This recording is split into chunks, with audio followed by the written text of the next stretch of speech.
Abhijit Singh, present sir. Ajay Shukla, present sir. Albab Ali, present sir. Alka Yadav, present sir. Himanshu Mishra, present sir. Gautam, present sir. Jyoti Singh, Rishiraj Jaiswal, present sir. Shiva Bind, present sir. Shivang Singh, Suchita Jain, present sir. Soumyaranjan Kundu, yes sir. Vijay Kumar, yes sir. Vijay Rajotia, present sir. Akhauri Prateek, present sir. Prateek present. Abhineet Khare, present sir. Abhineet present. Garima, present sir. Nikhil, present sir. सूर्य Sudhanshu Verma, present sir. Pooja Kumari, present sir.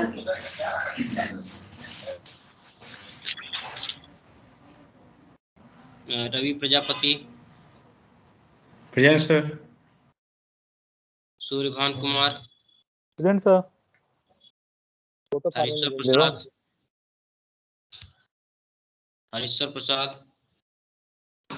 Present sir. Harishwar Prasad present. Sudhanshu Ranjan, present sir. Utkrisht Goswami, present sir. Anirudh Pratap, present sir. Rajat Singh, रजत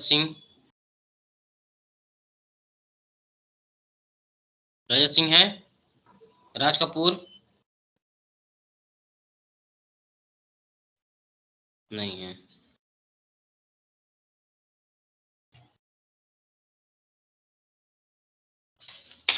ठीक है, ये हैं Jyoti Singh, Shivang Singh,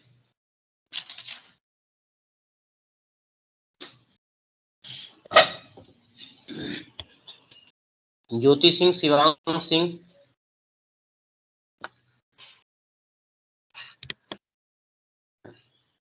So we proceed with the next portion of this lecture. Reference frame theory. Okay. So there is some historical background of this reference frame theory. Some scientists were there, Parkes and Crons. So various scientists have developed some analytical backgrounds for machines. And Parkes introduced, R.H. Park introduced a transform for electric machine analysis, which has been of greater importance for analysis of mostly all the electrical machines, and we generally use the Parkes transformation, Clark's transformation you have seen. So he formulated a change of variable. So stator variables, three-phase stator variables were replaced with the Fixius rotating winding. Okay, so he formulated a change of variables with which replaced the sir variables. आपका screen visible नहीं है। Sorry.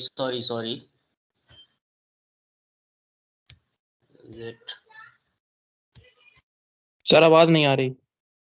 हाँ आएगी, अभी आ रही है। Hello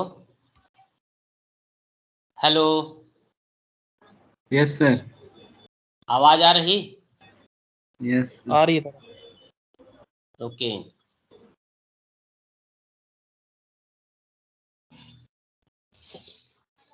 तो RH parks ने क्या किया, he suggested a formulation in which the stator winding variables of synchronous machine were replaced by the variables associated with fictitious winding which is assumed in the rotor, मतलब ABC से DQ, ठीक है, which replaced the variables associated with stator winding of synchronous machine with the variables associated with fictitious winding rotating with rotor, means rotating with rotor ऐसी कौन C winding होती है, वो field winding होती है, ठीक है ना। परमानेंट मैग्नेट का जो फील्ड होता है वो भी हो सकता है, फील्ड रोटेट करता है। अगर हम वाइंडिंग लगा के फील्ड बना रहे हैं तो वो वाइंडिंग रोटेट करेगी, तो उसमें D और Q एक्सिस होता है, ठीक है। तो उसमें 2 स्टेजेस होती हैं, ABC से अल्फा बीटा और अल्फा बीटा से DQ, ठीक है। तो इसमें क्या होता है, what is the importance of this reference frame theory by using this formulations. जो टाइम वेरिंग इंडक्टेंसेस हैं इक्वेशन से वो एलिमिनेट हो जाते हैं, okay. Now another scientist H.C. Stanley suggested that rotor variables can be transformed to the stator frame, मतलब rotor जो DQ है, DQ वो उसको स्टेटर फ्रेम में हम मूव कर सकते हैं इंडक्शन मोटर में, ठीक है। मतलब अगर D और जो मतलब रोटर इंडक्शन मोटर में क्या होगा, अगर 3 फेज वेरिएबल्स हैं, ठीक है, तो 3 phase variables in the rotor can be transform to the reference frame in the stator, ठीक है। यहां भी ट्रांसफॉर्मेशन होगा, ओके। कैसे ट्रांसफॉर्मेशन होगा, जो एक रोटेट कर रहा है, ABC of rotor is rotating, तो जो थीटा होगा डिपेंडिंग ऑन थीटा, हर एक वेक्टर का प्रोजेक्शन होगा DQ पर। तो DQ ले लिया, अब DQ का अल्फा बीटा में क्या रिलेशन है, स्टेटर वाले में अल्फा बीटा में, और स्टेटर के अल्फा बीटा का ABC से क्या रिलेशन है। तो हमारा यहाँ पे रोटर के ABC का रोटर के DQ से और रोटर के DQ का स्टेटर के अल्फा बीटा से, मतलब जब भी रोटर का हम लेंगे तो DQ लेंगे और जो स्टेशनरी है उसको हम अल्फा बीटा लेंगे। तो रोटर का DQ जब थीटा एंगल से हमेशा रोटेट कर रहा है तो थीटा वेरी होता रहता है, तो अल्फा बीटा जो स्टेशनरी एक्सिस है उसके रिस्पेक्ट में जो ये फ्रेम है बदलता रहता है। कैसे, आपको हम एक दिखाते हैं,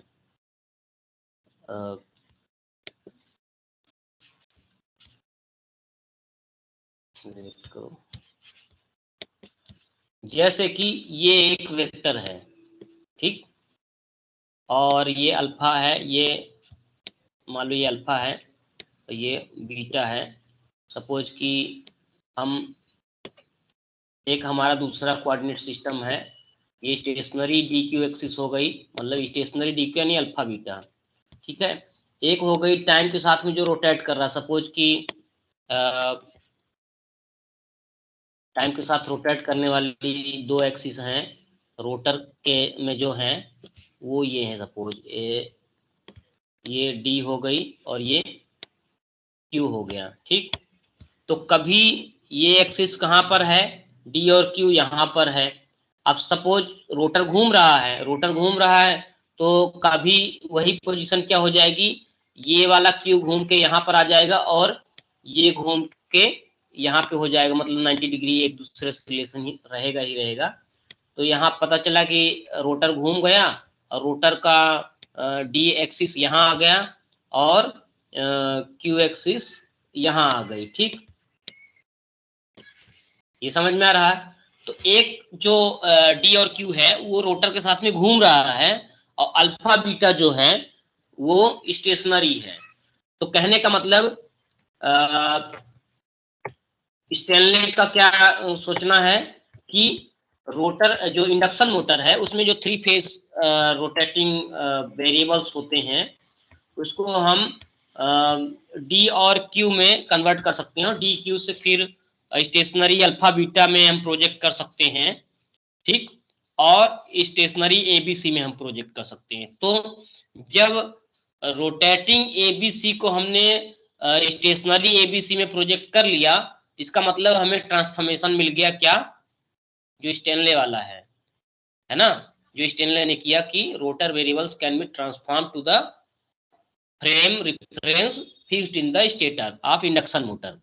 क्रॉन ने क्या किया, क्रॉन्स प्रिमिटिव मशीन आपने सुना होगा कभी, अगर जनरलाइज थ्योरी आपने पढ़ा होगा, किसी ने पढ़ा है generalise theory? No sir. Kron's primitive machine होता है, क्रॉन्स प्रिमिटिव मशीन का होता है कि उसमें हम कितनी भी बाइंडिंग हो उसको 2 बाइंडिंग में हम रिड्यूस कर सकते हैं, ठीक है, एक एक्स बाइंडिंग, एक डी बाइंडिंग और एक मतलब डायरेक्ट में और क्वाड्रेचर में जो फ्लक्सेज हैं, तो एक तरह से उनको हम किसी बाइंडिंग को हम एक 2 बाइंडिंग मशीन में हम कन्वर्ट कर सकते हैं। तो Kron suggested both the stator and rotor variables can be transform to the reference frame rotating in synchronism with rotating field, ठीक है। तो स्टेटर और रोटर वेरिएबल्स जो हैं वो कहाँ पे ट्रांसफॉर्म किए जा सकते हैं, जैसे एबीसी है हमारा स्टेटर में, ठीक है, तो एबीसी सिंक्रोनस स्पीड से रन करेगा, क्लियर।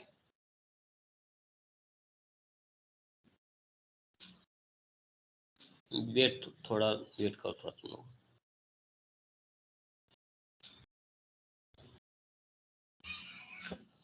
ठीक है, तो स्टेटर और रोटर दोनों वेरिएबल्स को हम ट्रांसफॉर्म कर सकते हैं रोटेटिंग फील्ड, जो सिंक्रोनिज्म विथ रोटेटिंग फील्ड, ठीक है। मतलब स्टेटर को अगर हमारा रोटेटिंग फील्ड है रोटर में है, सपोज डी और क्यू, ये समझ लो डी और क्यू है, तो एबीसी को हम अल्फा बीटा और अल्फा बीटा से डी क्यू में हम ट्रांसफॉर्म करेंगे। तो डी क्यू क्या होता है, रोटर का होता है। तो एक तरह से different scientist have given the different suggestions. एक और साइंटिस्ट है, उन्होंने क्या किया, इंडक्शन मोटर के लिए सजेस्ट किया पार्क्स ट्रांसफॉर्म, ठीक है। तो stator variables can be transform to the reference frame fixed in the rotor of induction motor. मतलब कि अभी एक आपने देखा कि इंडक्शन मोटर में रोटर से ट्रांसफॉर्म किया स्टेटर में, एचसी स्टैनले ने बताया। डीएस वेटरन ने बताया कि जो स्टेटर वेरिएबल्स हैं वो रोटर में हम ट्रांसफॉर्म कर सकते हैं। मतलब जैसे कि एक कोऑर्डिनेट सिस्टम रोटेट कर रहा है, दूसरा कोऑर्डिनेट सिस्टम फिक्स है, ठीक है। तो फिक्स वाले कोऑर्डिनेट सिस्टम को हम रोटेटिंग वाले कोऑर्डिनेट सिस्टम में प्रोजेक्ट करके उसका हम ट्रांसफॉर्मेशन निकाल सकते हैं, ठीक है। तो आगे प्रोसेस दी हुई है कैसे हम ट्रांसफॉर्मेशन निकालते हैं। फर्स्ट ट्रांसफॉर्मेशन है ABC to alpha beta zero transformation, ठीक है। सपोज कि एक इंडक्शन मोटर या जो भी है सिंक्रोनस मशीन है, इंडक्शन मशीन है, उसमें स्टेटर है, 3 phases are given A B and C, ठीक है। तो उस 3 फेज वाइंडिंग को हम ये जूम कर सकते हैं कि वो, क्योंकि देखो रेक्टेंगुलर डिकम्पोजिशन हम क्या करते हैं कि अगर कोई वेक्टर है तो उसका हॉरिजॉन्टल और वर्टिकल डिकम्पोजिशन हम कर सकते हैं। मतलब कितने भी वेक्टर हों उसको एक हॉरिजॉन्टल और वर्टिकल के टर्म्स में हम प्रोजेक्ट कर सकते हैं। जैसे कि रेफरेंस मान लो कि यहाँ पे एक दिया हुआ है ऐसे, तो बी कास थीटा और बी साइन थीटा, कोई भी वेक्टर है उसको कास थीटा और साइन थीटा दो कंपोनेंट्स में हम वो कर सकते हैं। तो म्यूचुअली परपेंडिकुलर दो कंपोनेंट्स में वो आ जाएंगे, कोई भी किसी भी डायरेक्शन में कोई भी वेक्टर हो, ठीक है। तो इसका मतलब हम लोग अगर ये जूम करते हैं कि अल्फा ए बी सी से हम अल्फा बीटा में ट्रांसफॉर्म करना चाहते हैं। आप ये देख लीजिए कि हमने अल्फा की एक्सिस ए मानी है और बाकी बीटा की एक्सिस 90 डिग्री फ्रॉम अल्फा। आपको ये फिगर दिख रहा है क्या? फिगर दिख रहा है आपको? Yes sir. Yes sir. इसमें क्या दिख रहा है?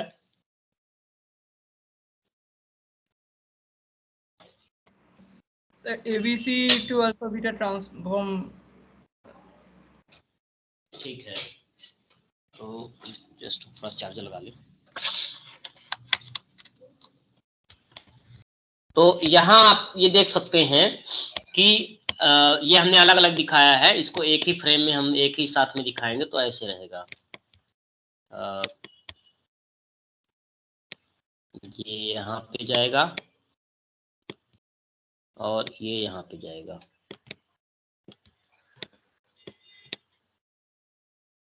ठीक दिख रहा है ये। तो अगर यहाँ प्रोजेक्ट करें कि अल्फा क्या होगा, तो alpha is the sum of all the components in horizontal. Horizontal जितने कंपोनेंट थे किसी वेक्टर के उसका सम है। तो देखो यहां से हम ये कैसे निकालते हैं, बी कास थीटा जो है वो निगेटिव में है, मतलब बी कास थीटा यहाँ उल्टा साइड गया है। इसका मतलब ये क्या हुआ, इतना निगेटिव में बी कास थीटा मतलब कि पॉजिटिव में कास 2π/3।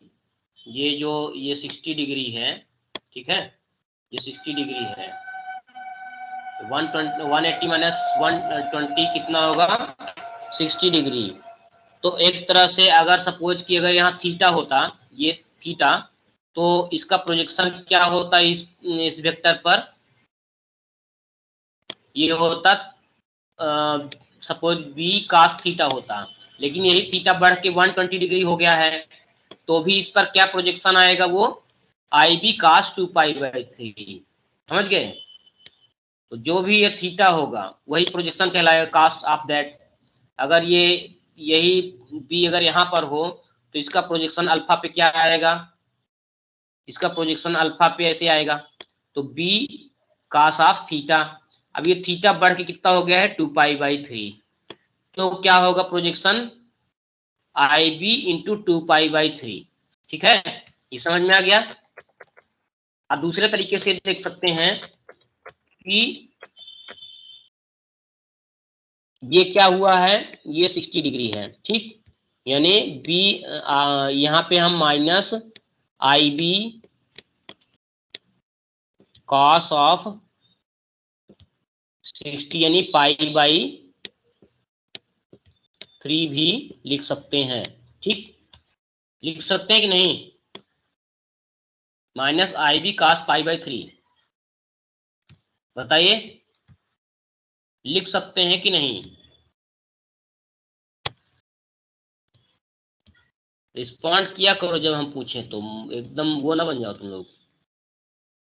माइनस आई बी कास π/3, ये देखो 2π/3 को भी आप क्या लिख सकते हैं, अगर यहां से आप इसी चीज को निकालना चाहो तो कैसे निकलेगा, दिस इज सेम, ये माइनस आई बी कास π/3 और आई बी कास 2π/3 सेम है। कैसे, कॉस ऑफ पाई माइनस π/3, तो ये क्या है, सेकेंड क्वाड्रेंट में है, all silver tea cup second quadrant में है तो माइनस होगा, तो इसका मतलब क्या हुआ, माइनस कॉस ऑफ π/3। ठीक है, ये cos 2π/3 को हमने π-π/3 लिख दिया, ठीक है। तो माइनस ऑफ cos π/3 हो गया, तो plus IB into cos minus cos π/3 मतलब हो जाएगा माइनस IB cos π/3। तो यहां से आपने क्या देखा कि जो भी थीटा इस वेक्टर से जो भी थीटा है उसका कास करेंगे तो उसके डायरेक्शन में कंपोनेंट आएगा।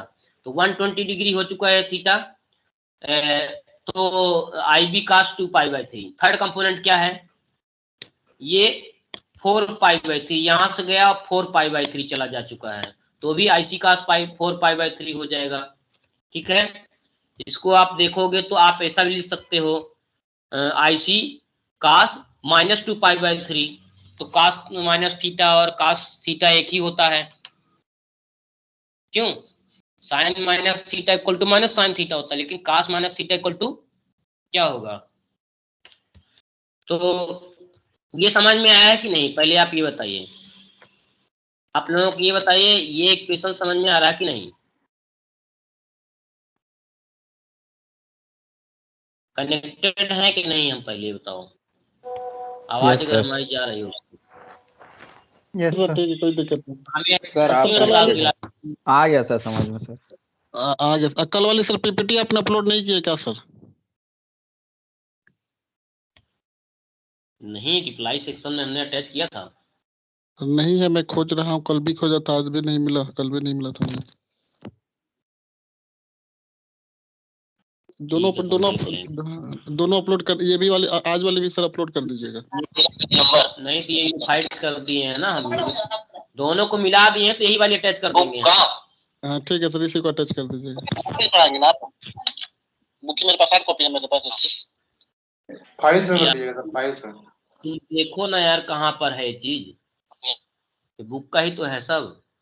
अब बुक में ये चीज नहीं है एक्चुअली, जो हमने ये अलग से ज्यादा डिटेल में लिखा है, क्योंकि बुक में डायरेक्ट देखोगे तो नहीं समझ में आएगा, क्योंकि ये पेन से लिखा है ना सर, तो ये जल्दी समझ में आ जाता है। बुक वाले में सर देखने के बाद नींद आने लगती है। क्या चीज? ये पेन से लिखा हुआ है सर, इसलिए जल्दी समझ में आ जाता है ना सर। अब बुक वाला तो काफी मोटा है, उसकी लैंग्वेज भी उतनी समझ में ना आती है। देखो ये जो पीपीटी देख रहे हो अभी ना, दिख रही कि नहीं? दिख रही है सर, दिख रही है। इसमें यहाँ जो हमने दिखाया है ना, यहाँ तक, ये यहाँ तक यस सर। तुमको बुक में इसलिए नहीं मिलेगा क्योंकि बुक में डायरेक्ट यहाँ से स्टार्ट कर दिया है, ठीक। इसीलिए मैं कह रहा था सर, मैंने देखा है, इसलिए मैं बोल रहा हूँ कि दोनों पीपीटी अपलोड कर लीजिएगा, मैंने देखा है। तो आप ये देखिए सबसे पहले कि ये तो बेसिक था, यहाँ पे पहले उसमें डायरेक्ट दिखा दिया ABC से DQ और फार्मूला रख दिया, तो कहाँ से आया वो? उसके लिए ये है कि आप अल्फा इक्वल टू आई, तुम चुप रहो थोड़ा यार, जब रिस्पॉन्स देना होता है तो आप रिस्पॉन्स नहीं देते, लेक्चर को चलने नहीं देते हैं। Not you are only the student, other students are also there. आप रिस्पॉन्स कीजिए जहां जितना जरूरत हो, और जहां जरूरत होती वहां आप रिस्पॉन्स नहीं करते आप लोग, ठीक है। तो इसको समझिए, जब कोई इशू हो पूछूं कि इशू है कोई तो बता दीजिए, ठीक। And so we have two coordinate systems, one is alpha and beta, another is alpha A, B and C। तो जैसे 3 फेज मशीन है, उसमें 3 फेजेस हैं, स्टेटर में 3 वाइंडिंग है। हम ऐसा एज्यूम कर सकते हैं कि 3 वाइंडिंग में जितना हम करंट देते हैं उसके हिसाब से अगर हम 2 वाइंडिंग में करंट तो हमें ज़्यादा देना पड़ेगा कि नहीं?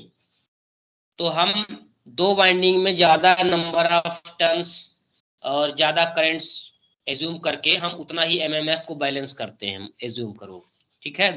हम 3, क्योंकि कभी भी हम तीनों फेज को एनर्जाइज करेंगे तो फ्लक्स किसी एक ही डायरेक्शन में होगा रिजल्टेंट, ठीक है।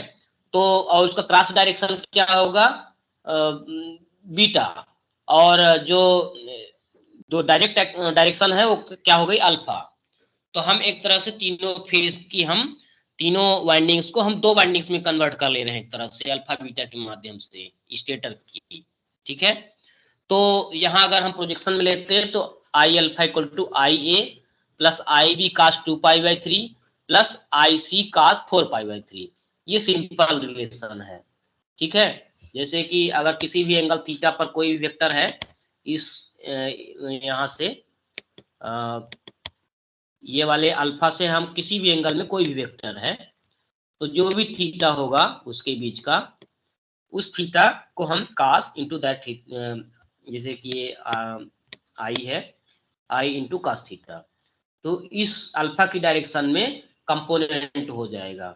ठीक है, ऐसे ही ये थीटा बढ़ते बढ़ते कितना चला गया है 120 डिग्री, और आई की जगह क्या है बी है, फेज बी है, तो आई बी हो गया यहाँ पे। सपोज कि हम करंट को ले रहे हैं अगर variable, simple it can also be the variable, कोई भी वेरिएबल मान सकते हो, भी बोल सकते हो, वोल्टेज को भी आप ट्रांसफॉर्म करना चाहते हो, तो यहाँ पे I alpha equal to I A plus I B cos 2π/3, और अब ये देखो एंगल बढ़ के कितना हो गया 4π/3, तो हमने आई सी कास 4/3 ले लिया।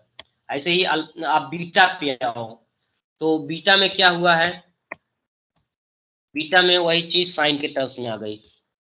ठीक, बीटा में लेंगे तो आई ए का साइन क्या है, बिल्कुल कोई कंपोनेंट जीरो हो गया है। ठीक है ना, यहाँ जीरो कंपोनेंट है क्योंकि 0 डिग्री है इससे, तो ये आई ए वाला जीरो हो गया है, और आई बी साइन 2π/3।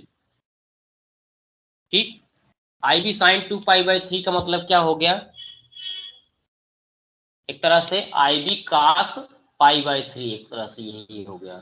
ठीक है, ये देखिए, ये आई बी कास π/3 लेंगे तो वही आएगा जो आई बी साइन 2π/3 आएगा। ठीक है, तो एक तरह से बी को हमने यहाँ प्रोजेक्ट कर लिया और सी को प्रोजेक्ट कर लिया, तो सी वाला प्रोजेक्ट होगा तो क्या होता है, एक तरह से यहाँ पे देखो अगर आप लोग तो 30 डिग्री है, ये 30 डिग्री है, तो I B is minus I C cos 30 degree, minus I C cos 30 degree वो इसी के बराबर हो जाएगा प्लस आई सी साइन 4π/3, आप देख लेना। ठीक है, तो यहाँ पे हम एक में तो पूरा कास ही कास चलेगा, दूसरे में साइन चलेगा। ठीक है, तो this is a simple conversion. आप चाहे तो इसको ऐसे भी कर सकते हैं कि हम ये 2π/3 4π/3 वगैरह हम नहीं लगाएंगे, हम सर देखेंगे कितना एंगल है इसमें, फिर आई बी कास 30 करेंगे, तब बीटा के डायरेक्शन में आएगा, फिर हम इधर देखेंगे सर कितना एंगल है इसके बीच में, तो ये निगेटिव में डायरेक्टेड है तो हम निगेटिव ले लेंगे। ऐसा भी आप कर सकते हैं कि यहाँ पे ये वाला कितना हो गया कंपोनेंट आपका, ये हो गया माइनस आई सी, क्योंकि मतलब जब प्लस में करेंगे, इसके प्लस में करना होगा, तो चूंकि अपोजिट में है आई सी कॉस ऑफ 30 डिग्री। ठीक है, तो जब इसकी डायरेक्शन में लेना चाहेंगे तो ये वेक्टर क्या होगा, ये हो जाएगा minus I C cos of 30 degree, cos of 30 degree और प्लस आई सी साइन 4π/3 एक ही आएगा, देख लेना है ना। तो और ये वाला क्या हुआ, आई बी कॉस 30 डिग्री, तो आई साइन 2π/3 वही आएगा, देख लेना। कुल मिलाकर ये आपने निकाल लिया, ए बी सी से कन्वर्ट कर लिया अल्फा बीटा में। ठीक है, A B C to alpha beta 0, इसमें कोई कंफ्यूजन फर्स्ट स्लाइड में इसमें?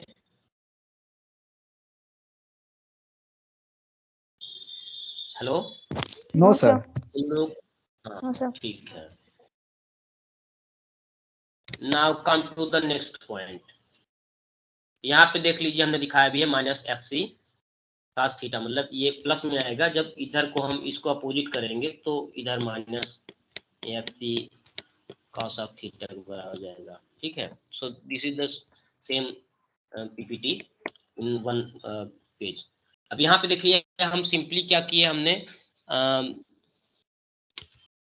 आई की जगह हमने एफ ले लिया है सभी को। तो F alpha equal to F A plus F B cos 2π/3, F C cos 4π/3, F beta equal to 0 plus F B sine 2π/3, F C sine 4π/3, और यहाँ हमने ले लिया 0 सीक्वेंस करंट।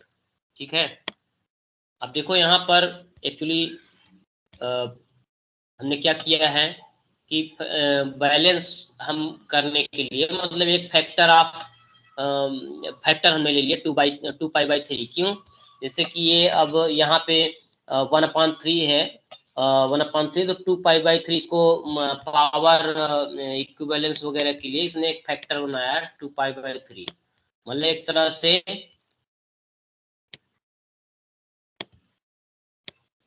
ये थोड़ा सा यहाँ मिस्टेक है,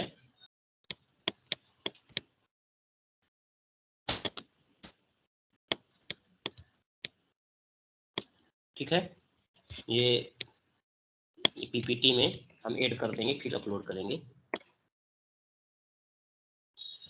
ये दिखा F A F B F C, यही वाला है जो यहाँ पे अल्फा बीटा के में मल्टीप्लाइड है। 2π/3 एक फैक्टर लिया गया है। तो यहाँ देखिए, suppose F A plus F B plus F C by 3 एक 0 सीक्वेंस करेंट है। ठीक है, तो इसको जब हम यहाँ 2π/3 इधर करेंगे तो ये 1/2 पूरे कंपोनेंट्स हो जाएंगे नीचे वाले के लिए। ठीक है, तो सिंपली यहाँ पे क्या किया है, इसका कास 0, ठीक है, इसका कास 2π/3, कास 4π/3, साइन 0, साइन 2π/3, साइन 4π/3 ले लिया है। वैसे जैसे मान लो कि ये पावर है, ठीक है, तो पावर में √2/√3 भी और √2/√3i, अगर दोनों को मल्टीप्लाई करेंगे तो पावर जो है वो आ जाएगा, मतलब वोल्टेज आएगा √2/√3। ठीक है, और वही करंट में भी √2/√3 दोनों को मल्टीप्लाई करेंगे 2/3। तो ये लिया है उससे फैक्टर। वैसे जो generalize theory of electrical machine है उसमें इसी फैक्टर को √2/√3 लिया हुआ है। सो आप देख लीजिए, उसमें बुक में ये लिखा हुआ भी है कि this has been arbitrarily selected this factor, ठीक है ना, 2/3। तो वो आपको अल्फा बीटा कंपोनेंट की इंटेंसिटी कितनी रखनी है, power flux imbalance, flux balance के लिए कितना रखना है, पावर इम्बैलेंस के लिए कितना रखना है, तो उसके डिपेंडिंग इस फैक्टर को सिलेक्ट किया है। तो यहाँ पे 2/3 लिया है। तो F A plus F B plus F C by 3 को बैलेंस करने के लिए यहाँ पे 1/2 कर दिया सभी में। अगर यहाँ 1/3 रखता तो यहाँ पे 1/1 हो जाता। ठीक है, तो अब देखिए ABC टू QD0, जो पिछली बुक्स हैं उसमें DQ0 रहता है, लेकिन अब PC क्लास में QD0 लेकर चल रहा है। तो इसमें कोई प्रॉब्लम नहीं है। सिंपली क्या है, इसका डायग्राम कहाँ गया, डायग्राम नहीं लिया क्या मैंने, ये है, ये डायग्राम है। आप ये देखिए, ये ABC 3 फेजेस दिख रहे हैं। ठीक है, समझ में आ रहा है ये diagram? 3 phases are there, A, B and C, और उस 3 फेज स्टेटर वाइंडिंग्स को हम 2 फेज स्टेटर वाइंडिंग्स में कन्वर्ट किया, यानी 2 एक्सिस में, अल्फा बीटा में। अब रोटर में सपोज की फील्ड है D और Q, और वो टाइम के साथ में रोटेट कर रहा है। तो टाइम के साथ में रोटेट कर रहा, तो कितना एंगल है, quadrature axis of field is at theta angle with the alpha axis of stator. ठीक है, ऐसा थीटा है। अगर हम यही थीटा इसके बीच में ले लेंगे, अल्फा और डी के बीच में, तो ट्रांसफॉर्मेशन बदल सकता है। ठीक है, तो हम ये मान के चल रहे हैं कि this theta is the angle between alpha and quadrature axis of rotor. ठीक है, समझ में आ रहा है चीज? Yes, sir. यस तो सर। अब जब इसको हम ट्रांसफॉर्म करते हैं, ठीक है, तो हम क्या लेके चलते हैं, एफ क्यू बराबर क्या हुआ, एफ अल्फा को हमने क्वाड्रेचर साइड प्रोजेक्ट किया तो I F alpha cos of theta हो गया।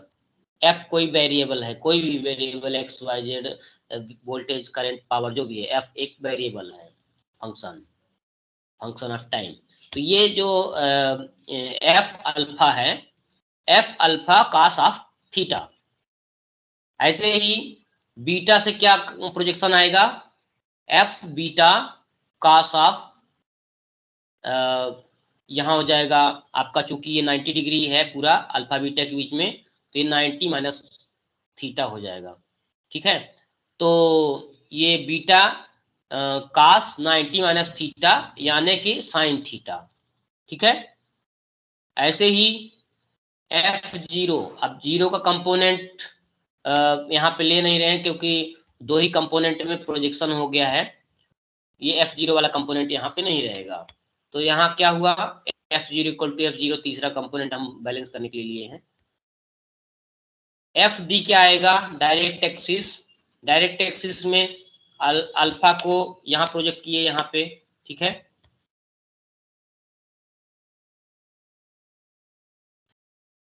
पहले अल्फा को हमने यहाँ पे प्रोजेक्ट कर लिया, ठीक, और बीटा को ही प्रोजेक्ट करेंगे।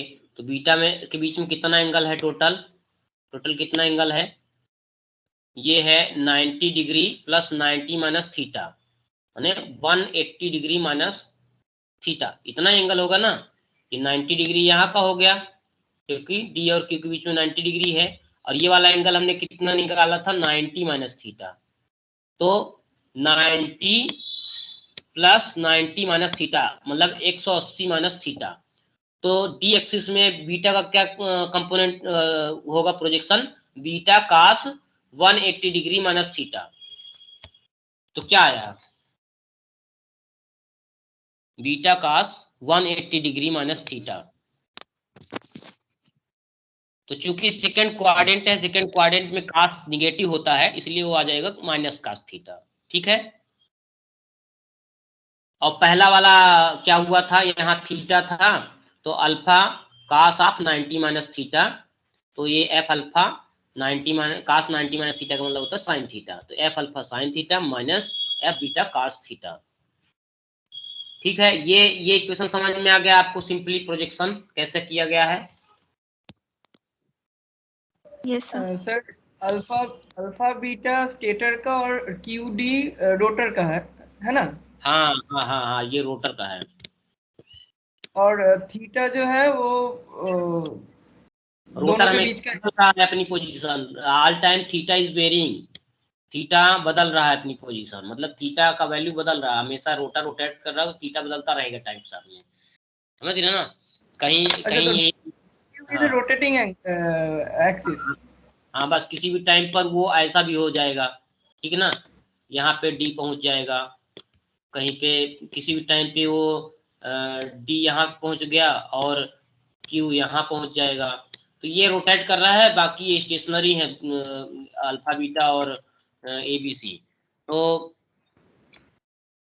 ये स्टेशनरी मतलब देखो, एक होता है फील्ड सिंक्रोनस स्पीड से रोटेट कर रहा है, वो सिंक्रोनस फील्ड एक्सिस हो गई, तो उसमें तीनों फील्ड की क्या वैल्यू है। एक होता है वाइंडिंग का एक्सिस, वाइंडिंग तो स्टेटर में फिक्स है, तो अगर हम वाइंडिंग को प्रोजेक्ट करें, 3 वाइंडिंग की जगह 2 वाइंडिंग मान के हम चले, तो अल्फा बीटा हम मानेंगे, ये स्टेशनरी एक्सिस है। ठीक है, वाइंडिंग स्टेशनरी होती है, लेकिन फील्ड जो हम उसमें बनाते हैं, करंट और फील्ड वगैरह, वो सिंक्रोनसली रोटेट हो सकती है। तो 3 टाइप के चीजें हो गई ना, एक रोटर में, रोटर का डी क्यू एक्सिस, ठीक है, रोटर में अगर 3 फेज वाइंडिंग है तो रोटर में 3 फेज रोटेटिंग वाइंडिंग, ठीक है, और स्टेटर में 3 वाइंडिंग है तो स्टेशनरी 3 फेज, और सिंक्रोनसली अगर रोटेटिंग है स्टेटर में जो फील्ड है तो वो हो गया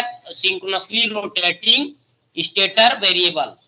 ठीक है, समझिए बात को। यहाँ पर ये क्या हुआ, 3 वाइंडिंग है, 3 वाइंडिंग फिक्स हैं स्टेटर में। ठीक है, वाइंडिंग की पोजीशन तो नहीं बदलेगी, फील्ड की पोजीशन बदलेगी लेकिन वाइंडिंग की नहीं बदलेगी, है ना। तो सपोज कि 3 वाइंडिंग को हम एज्यूम करते हैं कि हम 2 ही वाइंडिंग से काम चलाएंगे और रिजल्टेंट जितना फ्लक्स मेंटेन करना है हम दोनों वाइंडिंग में कंपोनेंट देके और बदल लेंगे। ठीक है, क्योंकि ऐसा हो सकता है। ठीक है, ऑर्थोगोनल डिकम्पोजिशन में हम कर सकते हैं। तो ये हमने अल्फा बीटा मान लिया कि 2 बाइंडिंग्स में हमें जूम कर लिए उसको, तो अल्फा बीटा हो गया। अब ये जो रोटर है, रोटर में डी एक्सिस ये हो गई और क्यू एक्सिस ये हो गई मान लो। ठीक, रोटर की पोजीशन दिन भर बदल रही है, रोटर बदल रहा, रोटर की पोजीशन बदल रही, पर ये जो बाइंडिंग्स है स्टेटर की, रोटर की बाइंडिंग की डायरेक्शन बदल रही है। ठीक है, एक्सिस बदल रही है रोटर की बाइंडिंग की। ठीक है, और जो स्टेटर की बाइंडिंग्स हैं वो फिक्स हैं। तो अगर हम उसको 2 बाइंडिंग्स में जूम कर रहे हैं तो अल्फा बीटा भी फिक्स है। ठीक है, तो यहाँ आप समझ गए होंगे। ये हम अभी ये स्टेटर की स्टेटर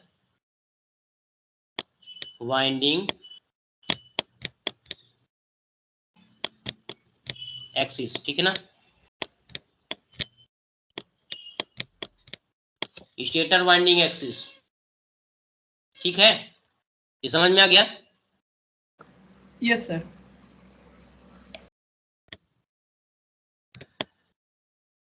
तो यहाँ से इसके बाद हम यहाँ पे जाते हैं। हमने इसको प्रोजेक्ट कर लिया, यहाँ पे देखो मैट्रिक्स के फॉर्म में किया तो एफ क्यू डी और 0 cos theta sin theta 0 sin theta minus cos theta 0 और 0 0 1 एफ अल्फा बीटा 0। तो अल्फा बीटा से चला गया ये क्यू डी 0 में हम कन्वर्ट कर लिए। तो ओवरऑल ट्रांसफॉर्मेशन क्या होगा, ए बी सी से क्यू डी 0, इसका मतलब ये एफ क्यू एफ डी 0 से ये वाला ट्रांसफॉर्मेशन तो भी है ही। अब हम ये वाले ट्रांसफॉर्मेशन को और रिप्लेस कर देते हैं एबीसी वाले से। वो आया यहाँ पर कि एफ अल्फा बीटा 0 को हमने इतने से रिप्लेस कर दिया। ठीक, तो अब इसको मल्टीप्लिकेशन करेंगे, मल्टीप्लिकेशन किया तो क्या आया, ये देखो cos theta cos 0 sin theta sin 0 cos theta cos 2π/3 sin theta sin 2π/3 ये करके। अब ये जो है तो ये तो हमको पता है कि cos थीटा ये क्या होगा थीटा माइनस 0। तो ये देखो यहाँ पर आगे आया ये cos theta minus 0 cos theta minus 2π/3 cos theta plus 2π/3। ठीक है, sin theta minus 0 sin theta minus 2π/3 sin theta plus 2π/3 into FABC. You have seen that we have converted this is a scaling factor, ये factor of मतलब अपने हिसाब से choose किया गया है। तो यहाँ पे पीसी क्रॉस में इसने 2/3 लेके चला है। ठीक है, तो फॉर दिस रेफरेंस ये फैक्टर कैसे कैसे होते हैं, तो generalize theory of electrical machine है, उसका मैं पीडीएफ दे दूंगा, तो आप उसको थोड़ा सा देख लेना चाहे तो। ठीक है, पीडीएफ बना के, वो तो बहुत पुरानी किताब है, पीले पीले पीले हैं उसके पूरे पेजेस, पर हम उसको पीडीएफ बना के आपको भेजेंगे, तो कंफ्यूज बस नहीं होना, उसको देख लेना कि ये फैक्टर का क्या चक्कर है। ठीक है, तो यहाँ से ओवरऑल ट्रांसफॉर्मेशन मैट्रिक्स ये वाला निकलता है। ठीक है, ये यहाँ तक समझ में आ गया। अब आप बुक में देखिए कि करेक्ट यही निकाला है लास्ट में। ठीक है ना, तो स्टेप बाय स्टेप ये चीज कैसे आती है ये हमने दिखाया उसमें। ठीक, क्योंकि बुक में आपको डायरेक्ट ट्रांसफॉर्मेशन दे दिया है, कोई डिकम्पोजिशन कोई कुछ नहीं दिखाया उसमें, तो आप कंफ्यूज हो कैसे आया। तो सिंपली जो है कि एबीसी स्टेटर के एबीसी वाइंडिंग्स को हम रोटर में अगर हम डायरेक्ट क्वाड्रेचर एक्सिस में ट्रांसफॉर्म करें सपोज कि इसमें बाइंडिंग्स के फ्लक्स हैं ए और बी और सी डायरेक्शन में, तो जितने जितने जो फ्लक्स हैं तो उस फ्लक्स का अगर डिकम्पोजिशन करें तो अल्फा बीटा में कितना आएगा, और अल्फा बीटा का इम्पैक्ट रोटर की जो भी पोजीशन है उस पर क्या पड़ेगा। ठीक है, तो कितना डी एक्सिस में कंट्रीब्यूट होता है अल्फा बीटा के फ्लक्स का, और कितना क्यू एक्सिस में कंट्रीब्यूट होता है, तो वो यहां से निकाल सकते हैं। KS into ABCS, KS is the transformation matrix. आप यहाँ देख सकते हैं कि ट्रांसपोज लिखा हुआ है, तो चूंकि कॉलम वेक्टर है ये, तो रो वेक्टर का ट्रांसपोज है। ठीक है, ये कॉलम वेक्टर है तो रो वेक्टर का ट्रांसपोज हम लिख सकते हैं, क्योंकि ये लिखने की जगह बच जाता है। ट्रांसपोज रो वेक्टर लिख के ट्रांसपोज लिखना किताबों में इसलिए यूज किया जाता है जनरली कि means it can save the place. ठीक है, तो आप ABCS को AS BS और CS स्टेटर का है इसलिए S लगाया है। ट्रांसपोज यूज किया तो कॉलम वेक्टर की जगह हमने रो वेक्टर का ट्रांसपोज यूज कर दिया। ठीक है, और KS इक्वल टू ये आ गया। यहाँ पे इसने KS इनवर्स भी निकाला है, तो आप KS इनवर्स आप निकाल के देखेंगे कि यही आ रहा है कि नहीं आ रहा है। ठीक है, it's your work to do. Theta equal to ये सिंपली स्पीड का इंटीग्रल होता है, और अगर इनिशियल थीटा कुछ भी है, ठीक है, तो जो टाइम के साथ में वेरिएशन होता है, जो भी स्पीड है उसके डिपेंडिंग और थीटा जो वेरी होगा, तो initial theta plus the variation, मतलब जितना इंक्रीज हुआ थीटा में, तो existing instantaneous value of theta is equal to initial value of theta and time to 0 to t तक जो थीटा मूव हुआ। ठीक है, ये क्लियर हुआ ये चीज।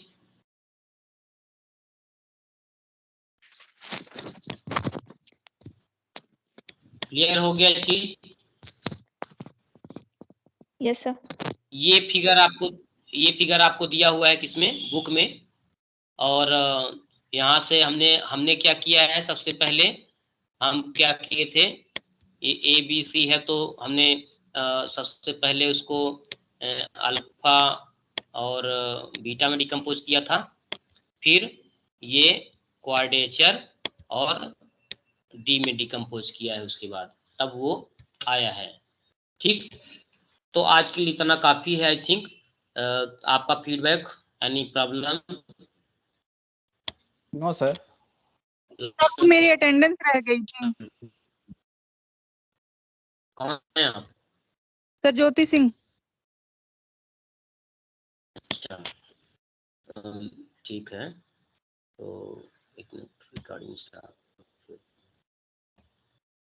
हाँ, तो ज्योति सिंह